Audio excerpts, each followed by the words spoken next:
नमस्कार दोस्तों, आज हम बात करने वाले हैं ईटीएफ के रियल हिडन रिस्क के बारे में। वो नहीं जो कि गूगल पर मिल जाते हैं जैसे ट्रैकिंग एरर, एक्सपेंस रेशो, बल्कि वो रिस्क जो कि डायरेक्टली आपके रिटर्न्स को इम्पैक्ट करते हैं, उनको हिट करते हैं। एंड ट्रस्ट मी, इस वीडियो को देखने के बाद ईटीएफ को देखने का आपका पर्सपेक्टिव कंप्लीटली चेंज हो जाएगा। नंबर 1 रिस्क, फेक डाइवर्सिफिकेशन, जिसको कि ओवर कॉन्सेंट्रेशन भी कह सकते हैं। आपको लगता है कि मैं एक ईटीएफ ले रहा हूं जिसके अंदर मुझे 50 स्टॉक्स मिल रहे हैं, तो मैं फुली सेफ हूं क्योंकि मैंने बास्केट ऑफ स्टॉक्स खरीदा है, एक स्टॉक्स पर बेट नहीं लगाया है। लेकिन रियलिटी क्या है दोस्तों?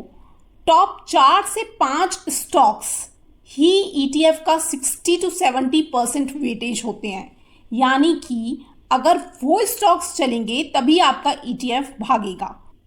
फॉर एग्जाम्पल निफ्टी 50 का ईटीएफ ले लेते हैं, उसे कंसिडर करके मैं आपको समझाती हूँ। इस ईटीएफ के अंदर Reliance, HDFC bank, ICICI bank and Infosys, ये 4 स्टॉक्स का हैवी वेटेज है। अराउंड 50% ऑफ ईटीएफ में तो ये 4 स्टॉक्स का ही वेटेज है। तो ये 4 स्टॉक डिसाइड करते हैं कि आपका ईटीएफ ऊपर जाएगा या नहीं। सिंपल अंडरस्टैंडिंग, अगर ये 4 स्टॉक्स चले तो ईटीएफ भी चलेगा, वो रॉकेट बनेगा, और ये 4 स्टॉक्स स्लो हो गए तो ईटीएफ आपका स्टक हो जाएगा।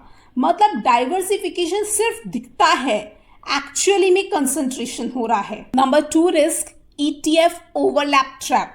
देखो, स्मार्ट बनने के चक्कर में लोग क्या करते हैं, वो चारों ईटीएफ खरीद लेते हैं ये सोचकर कि हम तो डाइवर्सिफाई हो रहे हैं। वो निफ्टी 50 का ईटीएफ ले लेंगे, एक निफ्टी 100 का ले लेंगे, ठीक है, बैंक ईटीएफ ले लेंगे और पीएसयू ईटीएफ भी ले लेंगे।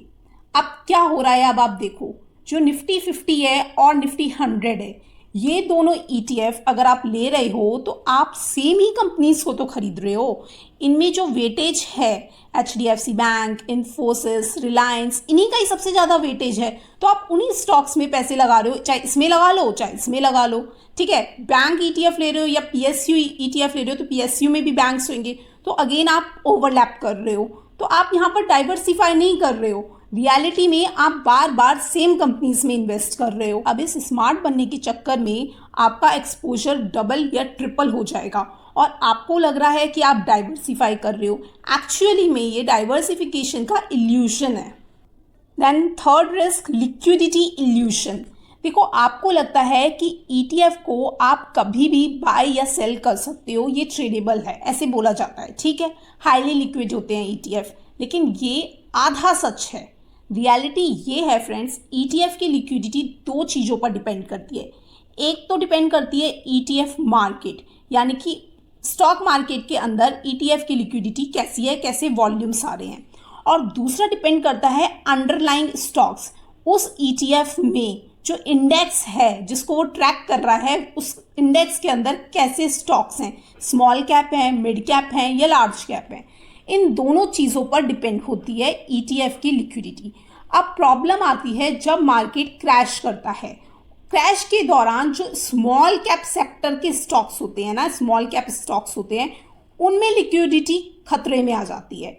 अब उसके कारण यहाँ पर बायर्स वैनिश हो जाते हैं और इससे क्या होता है, ईटीएफ में तभी भी ट्रेड होता रहता है, लेकिन जो ईटीएफ की एक्चुअल एनएवी है वो गिरकर नीचे आ जाती है। ये जब नीचे आएगी तो आप लॉस में सेल कर दोगे।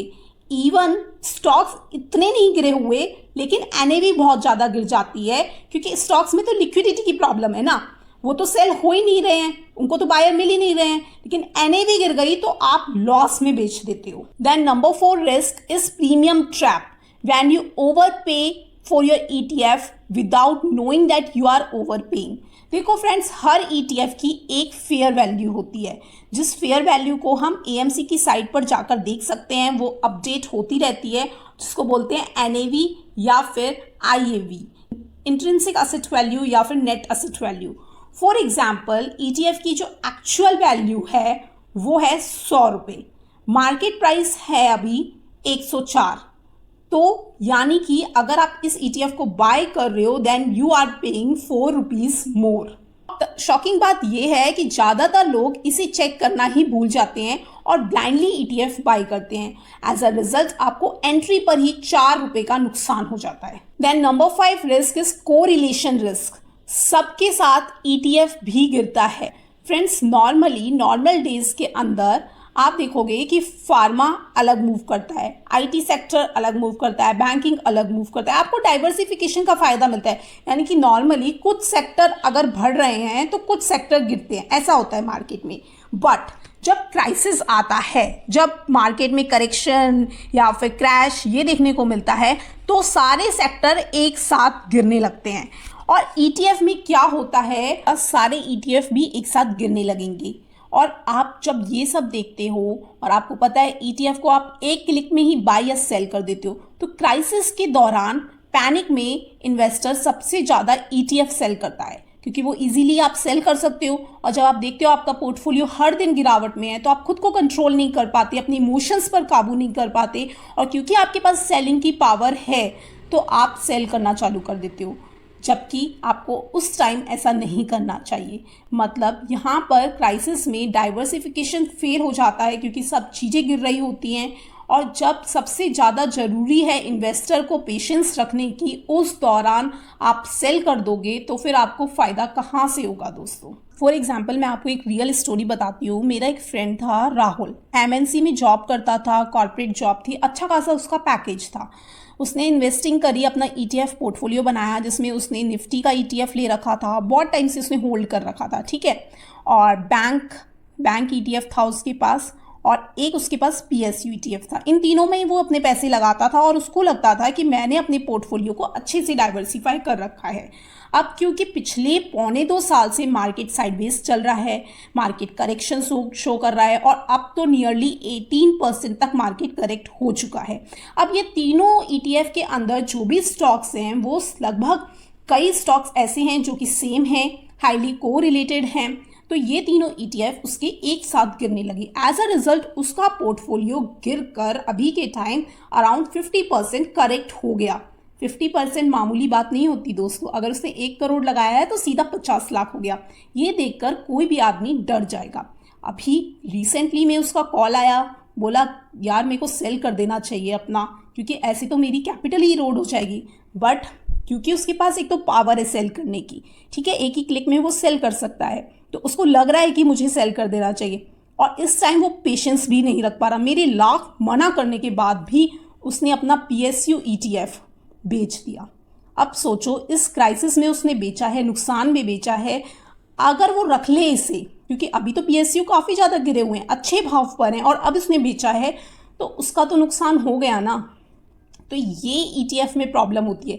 देखो, ETF आप खरीद रहे हो और बिना नॉलेज के खरीद रहे हो, तो गलती आपकी मानी जाएगी। फ्रेंड्स, क्वेश्चन ये आता है अब, तो क्या फिर ETF गलत है हम रिटेल इन्वेस्टर्स के लिए? क्या हमें इसमें नहीं आना चाहिए? देखो, ऐसा नहीं है दोस्तों। जो ETF है वो बहुत ही पावरफुल टूल है इन्वेस्टिंग का, लेकिन अगर आप इसे ब्लाइंडली करोगे, ब्लाइंड ट्रस्ट के साथ करोगे, तो आपके लिए ये खतरा भी बन सकता है। आपको विद कॉन्विक्शन इसमें इन्वेस्ट करना है, ठीक है। सब कुछ चेक कर स्मार्टली इन्वेस्ट करना है, वेटेज चेक करना है, आप कितना कैपिटल डाल सकते हो सबसे पहले इक्विटी में, for long term, for minimum 7 to 8 years. जो पैसा आप डाल के भूल सकते हो, हर करेक्शन, हर रिसेशन में भी आप उसे होल्ड कर सकते हो, सिर्फ उतना पैसा इन्वेस्ट करो, ठीक है। वेटेज चेक करो ETF का, एक ETF में आप कितना एलोकेट करोगे, ओवरलैपिंग तो नहीं कर रहे हो तो अवॉइड करो। NAV और एक्चुअल प्राइस को कंपेयर कर ही ETF खरीदो, और राइट ETF खरीदो यार, अपनी रिस्क कैपेसिटी के हिसाब से खरीदो ना। क्यों सेक्टोरल फंड्स में घुसते हो? जो हैं बेसिक ETFs उनको परचेज करो। बिगनर हो तो थोड़ा मार्केट की नॉलेज लो, उसे बढ़ाओ, उसके बाद इन्वेस्टिंग बढ़ाओ ना। डायरेक्ट आप तो चौका छक्का मारने कूद लगोगे तो फिर तो आउट हो सकते हो ना भाई। टिक टिक करके खेलो भाई, तभी स्टॉक मार्केट में पैसा बनेगा। अगर आपको ऐसा डेटा बैक्ड वीडियो पसंद है तो लाइक करना, चैनल को सब्सक्राइब करना, क्योंकि यहाँ मिलता है रियल फाइनेंशियल एजुकेशन बिना हाइप के।